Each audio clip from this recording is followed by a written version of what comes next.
Айдай, бүгінгі біздің зерттеу жұмысымыздың тақырыбы магниттің сиқыры деп айтылады. Біз бүгін магниттің сиқыры қандай екенін зерттейтін боламыз. Мұны менің қолымдағы магнит деп аталатын дүние. Бұл темір заттарды өз бойына тартатын қасиеті бар ерекше дене екен. Бұл магнит қандай заттарды бойына тартатынын байқап көрейік. Зерттеу жұмысын жасайықшы. Мына алдымызда ағаштан, пластиктен, шыныдан жасалған заттар бар. Ағашты ала ғой. Магнитке жабысты ма? Жоқ, ағашқа жабыспадым. Иә, енді мынау пластикті ала ғой.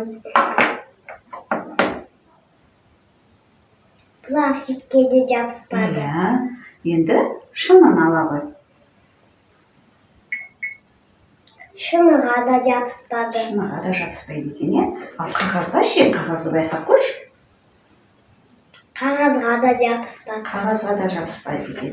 Енді біздің алдымызда темір заттар жатыр. Осы темірлерге жақындатып көрші, магнит жабысады ма екен? Жақындатып көре ғой. Тартып алды. Тартып алды, иә? Магнитке темір жабысты. Иә. Шегенде тартып алды магнит. Не үшін тартып алды бұны магнит? Өйткені бұлар темір заттармен жасалған. Иә, өйткені бұлар темірден жасалған болғандықтан магнит оларды тартып алады екен. Кезектегі біздің зерттеу жұмысымыз компас жасау. Компас жасау үшін біз инені магнитке үйкелеп, оны суға жапырақ бетіне қоямыз. Кәне, сен де байқап көре ғой, магнитке үйкеле ғой. Иә.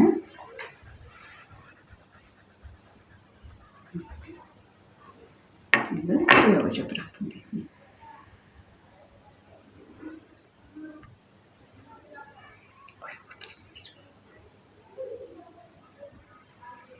Ине не істеп жатыр? Ішінде жүзіп айналып жатыр. Ине оңтүстікті, солтүстікті бізге бағытта беріп тұр, иә?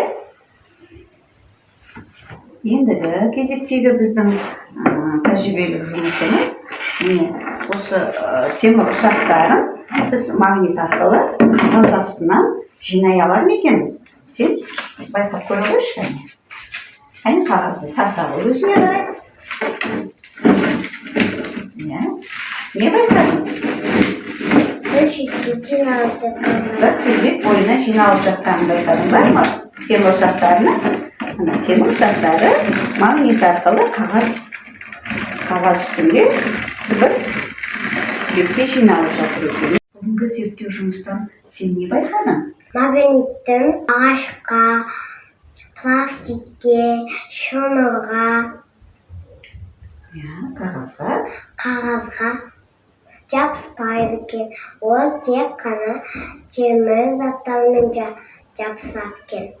Жарайсың, Айдай. Ендігі тәжірибе жұмысымызды бұдан кейін де жалғастыратын боламыз.